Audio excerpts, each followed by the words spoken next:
Entonces, veamos, si tenemos una máquina que, por ejemplo, toma calor de la fuente a alta temperatura y esta la transforma totalmente en trabajo, es decir, si esta que representamos aquí sea la máquina térmica y toma calor de la fuente de alta temperatura y esto lo transforma íntegramente en trabajo, entonces tendríamos que la eficiencia sería del 100%.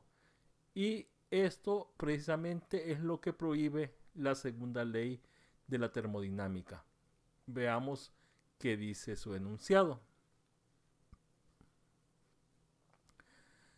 Dice que es imposible que un sistema efectúe un proceso en el que absorba calor del depósito a alta temperatura, es decir, de temperatura uniforme que tenemos acá, y lo convierta totalmente en trabajo mecánico, que es lo que observamos en esta otra parte, terminando en el mismo estado en el que inició, es decir, en el proceso cíclico que es lo que representa esta parte de acá en la máquina.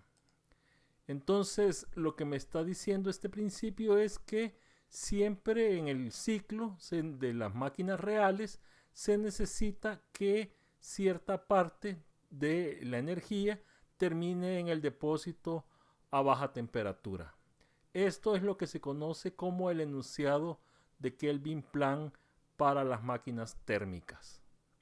Entonces, según esta forma, es imposible que obtengamos el 100% de eficiencia en una máquina térmica.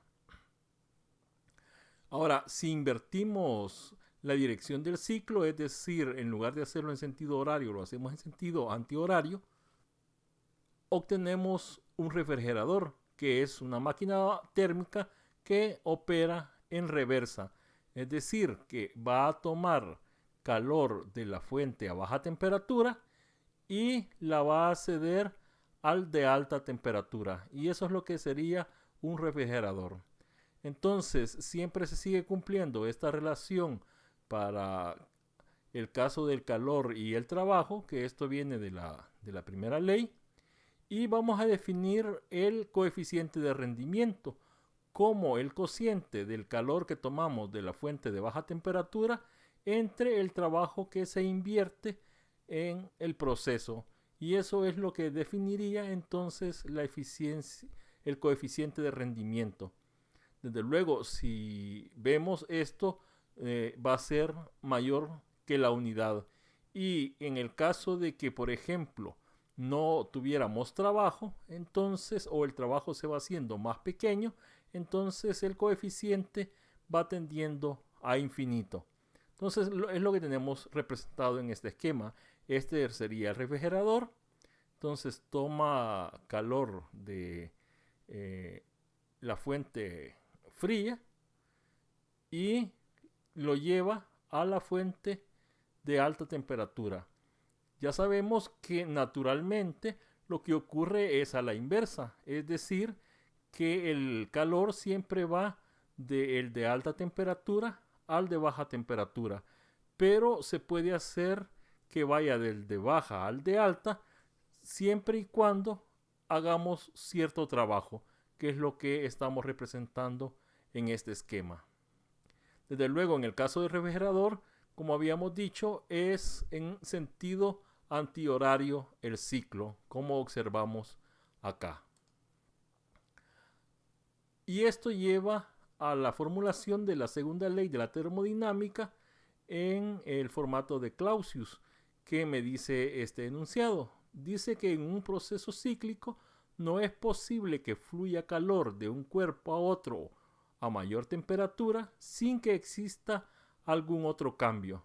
Es decir, que si yo tengo acá un refrigerador y este refrigerador toma el calor de la fuente fría y lo lleva al de la fuente caliente, esto es naturalmente imposible sin que ocurra otro cambio, y ese cambio es que tenemos que hacer trabajo durante el proceso para que el calor que entra a la fuente caliente pues sería la suma de la energía en forma de trabajo más la del calor que tomamos de la fuente fría. Y eso es lo que tenemos aquí en el coeficiente de rendimiento.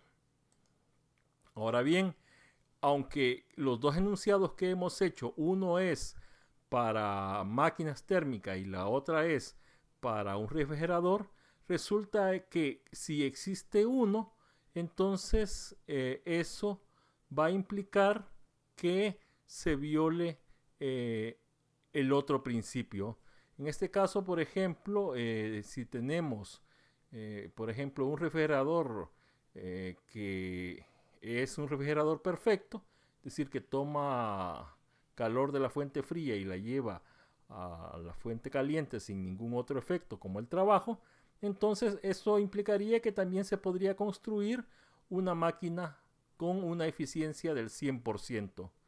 Y viceversa, si tuviéramos una máquina que es 100% eficiente, entonces eso implicaría que se podría construir un refrigerador que también funciona llevando calor de la fuente fría a la fuente caliente sin ningún otro sin ningún otro efecto.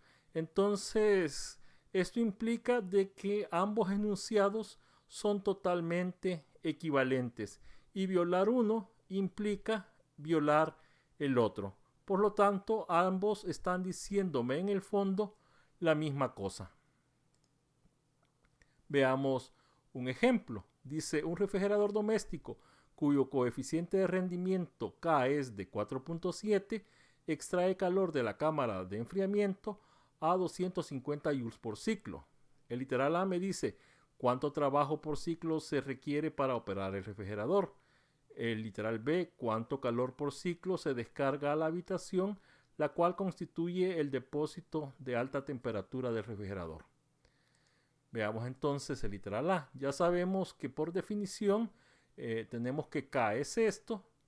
El trabajo pues tendría que ser el calor que tomamos de la fuente a baja temperatura entre K.